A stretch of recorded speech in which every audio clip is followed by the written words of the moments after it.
shocking, marahil. Ito ang tanging salita sa diksyonaryo na angkop upang ilarawan ang 101-99 na pagbagsak ng Los Angeles Lakers laban sa Denver Nuggets sa Game 2 sa first round ng NBA Playoffs. At may magandang dahilan para rito. Ang Denver ay gumapang sa buong natitirang bahagi sa kalahati at nagtungo na naitabla ang laro na may kulang sa 1 minuto. Hindi pinalad si James sa kanyang wide-open three-point attempt sa huling pagkakataon ng Los Angeles at pagkatapos ay naipanalo ni Jamal Murray. Kaya, ano ang patungkol sa Game 3? Paano maaaring talunin ng Los Angeles ang mga kampeon pagkatapos sa dalawang sunod-sunod na pagkatalo? Ang sagot ay tila simpleng tanong, ngunit mas mahirap. Sa huli, isang pangkat na may sapat na karanasan at kahusayan ang kailangan para makalaban ng Denver. At habang ipinagmamalaki ng Lakers ang kanilang mga stars noong Martes ng araw, hindi sila nagtagumpay. At narito ang huling piraso ng puzzle. Ang landas na talunin ng Denver ay mahirap, lalo na kung magsisimula sa 2-game hole. Ngunit mayroon pag-asa na kaya ng Lakers na manalo. Kailangan lang nilang patunayan ito. Ang unang hakbang para sa Lakers ay makamit ang parehong produksyon sa opensa nang hindi magkakaroon ng cold streak. Oo, ipinakita nila na kaya nilang pigilin si Jokic sa iilang punto sa laro, ngunit sa pagitan sa iba pang mga weapon ng Denver at kanilang karanasan bilang mga veterano, ang pagiging malamig ay hindi kailanman isang opsyon, lalo na sa huling mga minuto sa laro. Malaking bahagi si Davis sa tagumpay ng Los Angeles ngayong season, kaya't ang kanyang pagkakaroon ng isa pang 30 points performance ay halos kailangan para sa Lakers upang talunin ang Nuggets. Pangalawa, ang bench unit ay kailangang maglalaro rin ng malaking papel sa potensyal na tagumpay ng Lakers. Si Austin Reeves at Rui Hachimura ay halos tahimik noong Martes na nakapag-combined lamang ng 12 points. Kung tutuusin, hindi nila kailangang magtala ng malalaking stats sa laro dahil si Russell ay naglalaro sa mataas na antas. Si Davis ay ang namamahala sa ilalim at si James ay nagsisilbing nagpapatakbo ng laro. Ngunit kapag dumating ang malamig na panahon ng Los Angeles, hindi sila makikita alinman kina Reeves at Hachimura. Matapos ang laban, ibinunyag ni Anthony Davis ang kanyang head coach na si Darvin Ham sa ilalim ng bus. Tinanong si Davis kung paano nila maipagpapatuloy ang serye matapos ang 0-2 at ibinunyag ng 31-year-old ang isang issue na kailangan nilang ayusin. Matapos ang laban, ibinunyag ni Anthony Davis ang isang kahinaan ng team na kung saan isang pagtukoy sa kanyang head coach na si Darvin Ham sa ilalim ng bus. Kailangan lang mag-focus sa Game 3. Ipinakita namin na more than capable kami, sabi ni Davis. Ngunit may mga pagkakataon kami kung saan hindi namin alam kung ano ang ginagawa namin sa both ends sa court at iyon ang mga dahilan sa aming pagkatalo. Kaya kailangan naming magkaroon ng 2 araw upang itama ito at maghanda upang manalo sa Game 3. Kaya naman, nasa mga coach staff ang responsibilidad na tiyakin na laging alam ng mga players kung ano ang kanilang dapat gawin sa loob ng court, kaya medyo malakas ang shot kay Ham.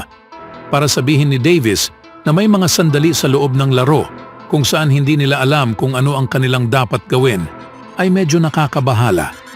Isang patanong kung ito ba ay isang kaso sa mensahe ni Ham at sa kanyang coaching staff na hindi na ipararating sa tamang paraan na nagdulot ng kalituhan sa mga players tulad ni Davis. Sana ay maresolba ng Lakers ang isyong iyon bago ang Game 3. Ngunit anuman ang kaso, hindi naging maganda ang pananaw kay Ham na patuloy na sumasailalim sa kritisismo sa buong season. Marami sa kanyang mga desisyon ang naitanong at tila ang kanyang 2 superstar ay hindi rin ang pinakamalaking mga tagahanga sa head coach. Sa maagang season na ito, binatikos ni Davis si Ham para sa plano sa depensa na inilagay niya para sa isang laro laban sa Sacramento Kings. Si LeBron James, sa kabilang banda, ay ang pumapalit sa mga play ni Ham tuwing timeouts at team huddles ayon sa isang ulat. Tiyak na hindi lahat ay positibo sa likod sa mga eksena.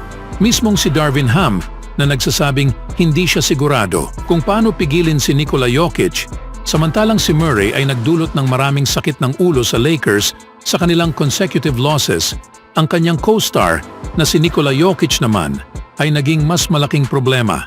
Sa lead-up sa Game 2, sinabi ni Ham na hindi niya alam kung ano ang gagawin, kung paano pigilin si Nikola Jokic.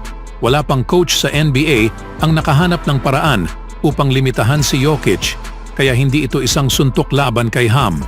Gayunpaman, ang kanyang mga komento ay hindi gaanong nagustuhan tulad sa iyong maaaring iniisip kung hindi mahanapan ni Ham ng paraan upang pigilan si Serbian. Maaaring matapos ang seryeng ito sa isang sweep tulad sa nakaraang taon. Anong masasabi niyo mga kaibigan? Sa ibang balita naman, kabilang sa maraming inconsistencies ng Warriors nitong 2023-24 NBA season ay ang oras sa laro ni Moses Moody. Mula sa simula ng season, ang 21-year-old na kinuha ng Warriors bilang number 14 overall sa 2021 NBA Draft ay naharap sa hindi regular na paggamit. Sumunod sa kanya ang unsteady season kasama ang team. Habang inihahanda ni Coach Steve Kerr at company ang inaasahang busy off-season mula sa isang perspektibang pagsasaayos ng roster, ang ilan sa mga tanong na ibinigay sa mga Golden State's decision makers ng team sa araw na ito ay nakatuon sa potensyal na papel ng guard sa susunod na season. Oo, sa tingin ko, ang mabuti at masama sa sitwasyon ni Moses ay, una, nag-improve siya, mas naging mahusay, at sa totoo lang, ito ay resulta sa aming kalaliman, na isa rin namang magandang bagay, sabi ni Warriors General Manager Mike Dunleavy Jr. sa mga reporter. Pero sa huli, tama ka, hindi siya masyadong nakapaglaro tulad sa gusto namin at wala pa ring malinaw na landas. Kaya iyon ay ang isang bagay na pag-aaralan namin. Ngunit sa tingin ko, napaka-importante para sa kanya na pumasok sa ika-4 na taon na mayroong na siyang makatwirang oras sa laro na magagamit para sa kanya kung saan maaari niyang impluwensyahan ang aming team at maging nandoon at magpatuloy na mag-improve. At sa tingin ko, yun ay isang patas na bagay. Dahil sa pagunlad ni Brandon Podziemski at ang mahirap na minuto para kay Klay Thompson mula sa bench, si Moody ay nasangkot sa isang hindi kanais-nais na posisyon sa loob sa plano ni Kerr na naglimita sa kanyang season minutes average sa 17.5 sa buong 66 games. Para kay Kerr, na nakaharap sa maraming mahahalagang tanong tungkol sa hindi consistent na oras sa laro at mga DNP ni Moody, may mga pagpapabuti pa ang guard na dapat gawin bago ang isang mahalagang season. Siya ay isang napakahusay na player at isang batang manlalaro na may marami pang puwang para sa pag-unlad. Ang decision-making sa parehong mga dulo ay kailangan mag-improved. Mas mabilis na mga desisyon, mas mabilis na pag-rotate sa depensa, pagkilala sa mga pattern. Sinabi ko sa kanya ng direkta na gusto ko siyang gumawa ng mas mabilis na shots. Sa tingin ko, magiging isa siyang elite 3-point shooter.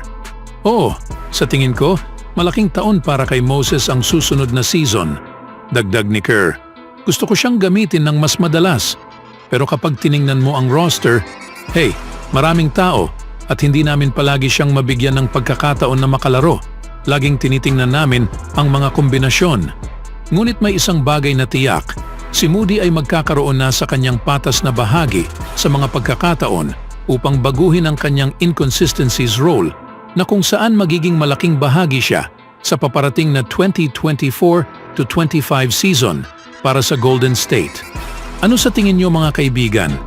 Always do it on my own, so I gotta get through it. And the only thing I know is to love what I'm doing. Never give up, never slow, till I finally prove it. Never listen to the no's, I just wanna keep moving. Keep my head up when I act, head up, that's a fact. Never looking back, I'ma keep myself on track.